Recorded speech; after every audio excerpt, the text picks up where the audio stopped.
Bonjour, dans cette vidéo, je vais vous montrer comment connecter votre HP ZBook Firefly 14 et votre téléviseur.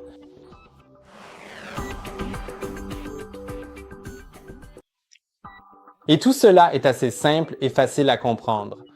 Il existe principalement 3 méthodes pour le faire.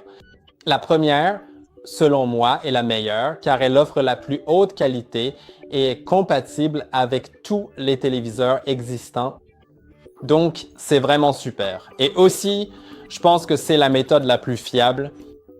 Il s'agit donc d'une connexion par câble et je la recommande vivement. Elle offre le plus de possibilités, la meilleure qualité, tout cela, comme je l'ai mentionné précédemment. Et pour l'utiliser, vous aurez besoin d'un câble HDMI, au moins du côté de votre ordinateur portable, car ce modèle prend en charge la sortie vidéo via le câble HDMI. Mais je vais aussi vérifier si l'ordinateur prend en charge la sortie vidéo via USB-C parce que je ne le sais pas. Et de l'autre côté, il faut que ce soit un port que votre téléviseur prend en charge, donc très probablement aussi HDMI, mais ça peut être autre chose. Il vous suffit de savoir quel câble, quel port d'entrée vidéo votre téléviseur prend en charge. Maintenant, je vais essayer de le connecter en utilisant l'USB-C pour voir si cela fonctionne. Alors, essayons donc cela.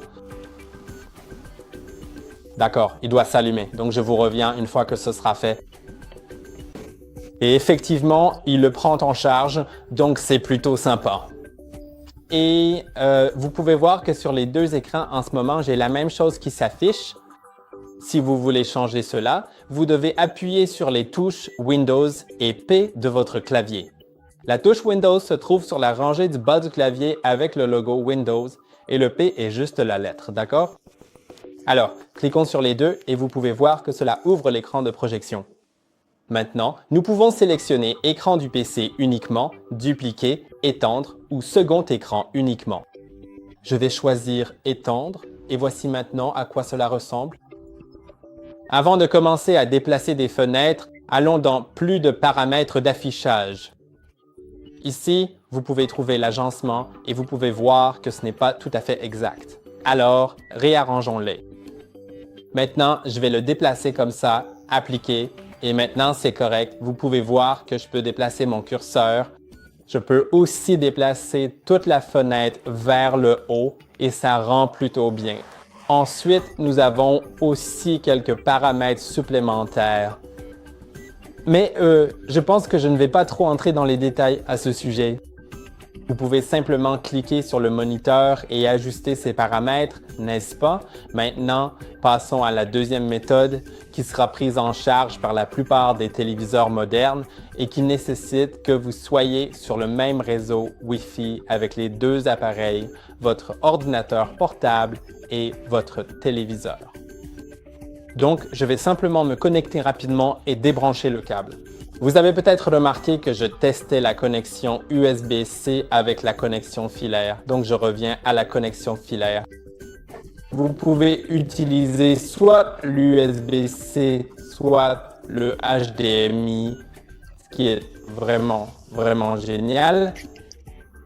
Je vais débrancher ça et une fois que c'est fait, vous devriez appuyer sur les touches Windows et K de votre clavier. Cela ouvre la fenêtre de diffusion. Vous pouvez sélectionner votre téléviseur compatible et sur le même réseau. Il se peut alors que, sur votre téléviseur, vous deviez l'autoriser avec la télécommande. Je vais chercher la télécommande et maintenant il suffit d'appuyer sur OK.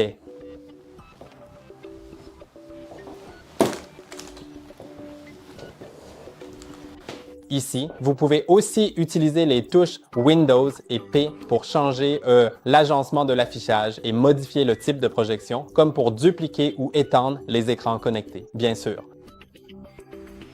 Mais je ne vais pas trop m'attarder là-dessus, c'est essentiellement la même chose, mais avec une latence plus élevée.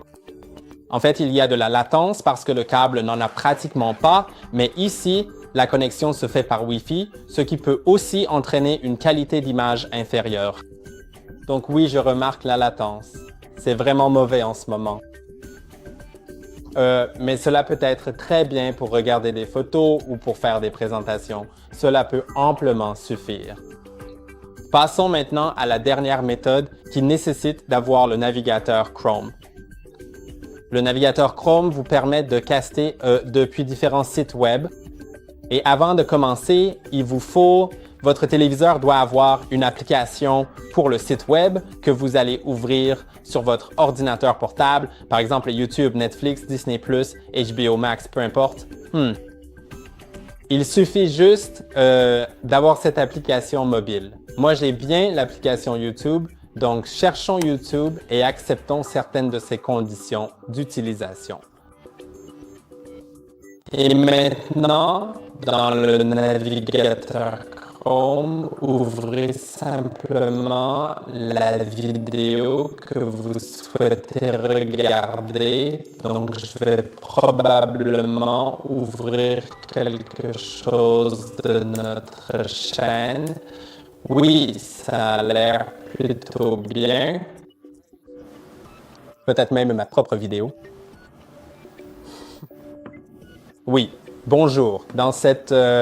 Et maintenant, je vais me déconnecter de la télé. Donc, vous savez, c'est logique.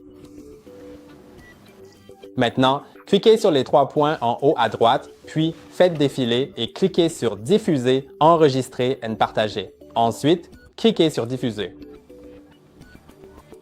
Et cela devrait me permettre de sélectionner la télé, mais ça n'a pas fonctionné. Donc, on va voir ça. Oui, maintenant, il devrait trouver pas l'ordinateur portable, la télé. Je vais maintenant confirmer cela. Et lançons la vidéo. Dans cette vidéo, oui, ça n'a pas aidé, mais maintenant, ce bouton « Lire sur la TV » est apparu. Oui, à un moment donné, ça devrait fonctionner. Et dans la plupart des cas, chez vous, ça marchera. J'ai quelques problèmes avec la télé.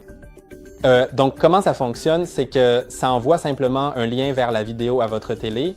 Et si votre télé dispose d'une application de ce site web, alors vous pouvez la regarder. Mais votre ordinateur portable reste connecté à la télé. Donc, vous pouvez l'utiliser un peu comme une télécommande. Vous pouvez mettre les vidéos en pause, vous pouvez revenir en arrière, reculer ou avancer rapidement ou simplement passer la vidéo, passer les publicités en utilisant votre ordinateur portable ou encore faire des choses comme ajouter des vidéos à la file d'attente. Et c'est à peu près tout. J'espère que cela vous a été utile. Laissez un like et abonnez-vous à la chaîne. Et à la prochaine.